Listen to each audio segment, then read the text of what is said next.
Hey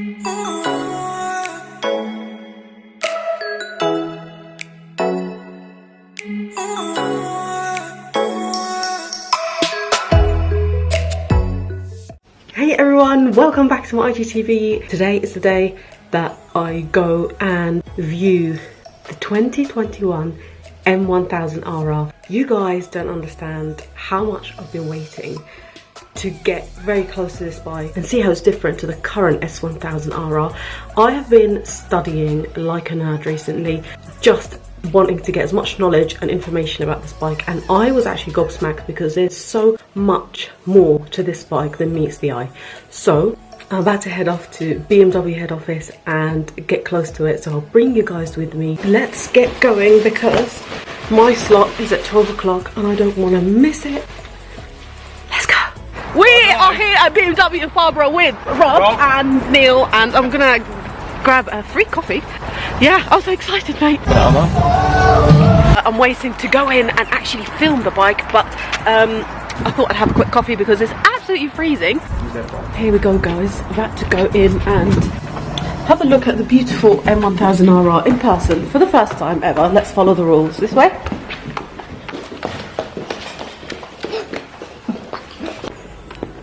Oh my god.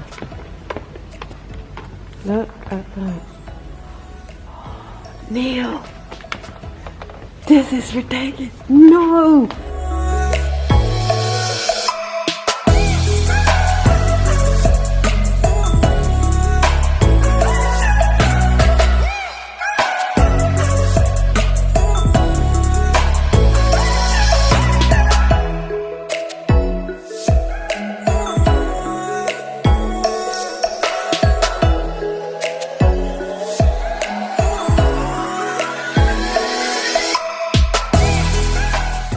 So we are here with the M1000 RR, and honestly I cannot tell you how much nicer it looks in the flesh.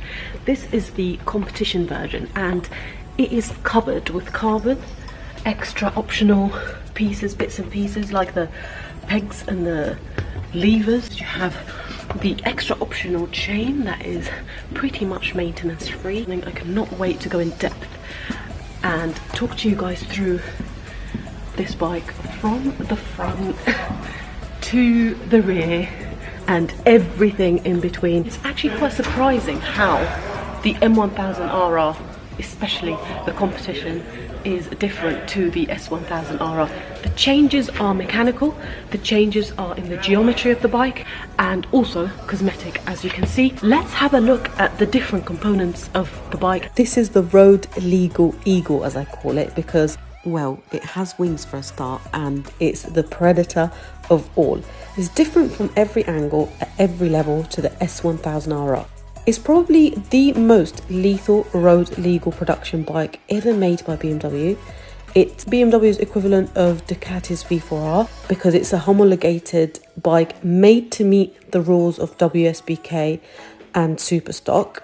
Let's quickly start with some specs and figures. It's the usual shift cam inline 4 engine, 212 brake horsepower, 190 kg wet weight and 170 kg dry weight, although the M competition is slightly lighter. The top speed is 190 miles per hour, 3.1 seconds, not 62.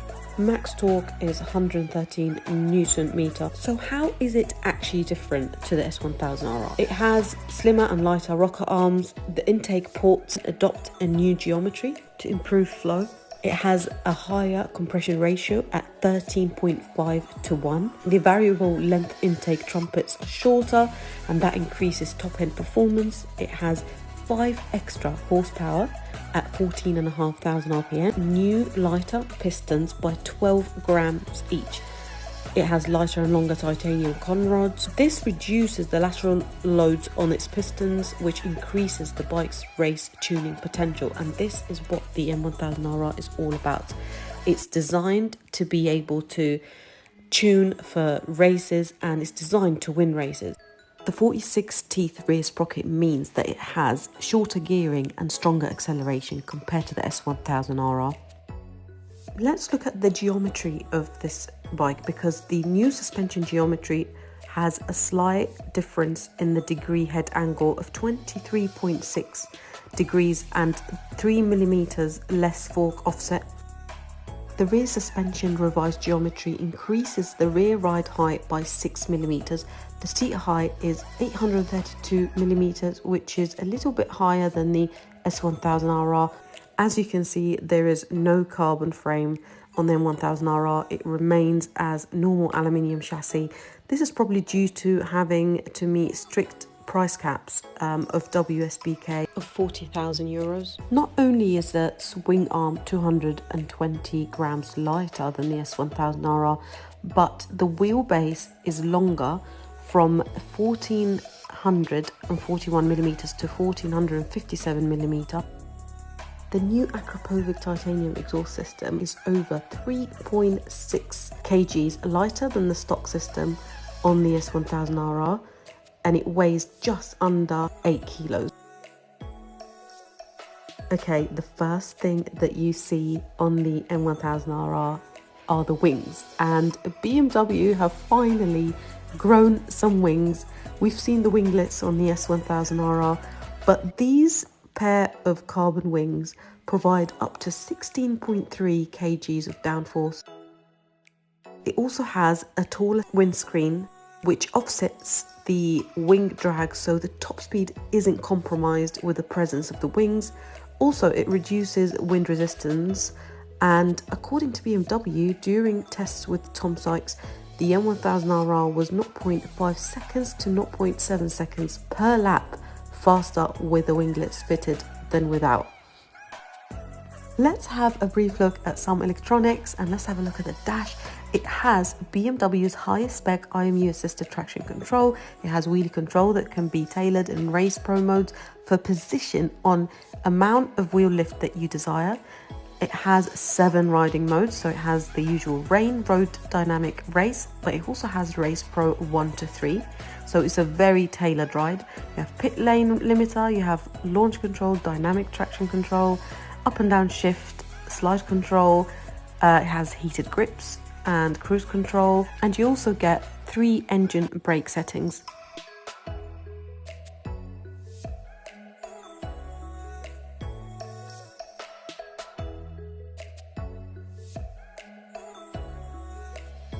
For the M competition package options, not only do you get an option of dozens of gorgeous milled alloy parts, including M brake levers, M clutch lever, M rider footrest, M engine protector, but you also get, which I think is probably the highlight of the options in this case, is the M endurance chain, which is DLC coated to prevent wear and does not need the regular adjustment that you would need on a normal bike like the S1000RR.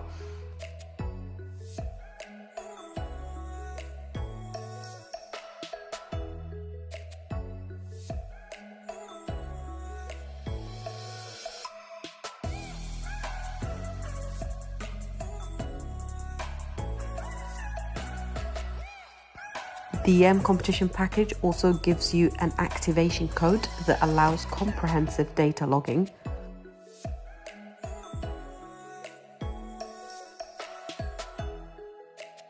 The absolutely stunning carbon wheels come on both versions of the bike, so you get it on the competition and the standard version as well.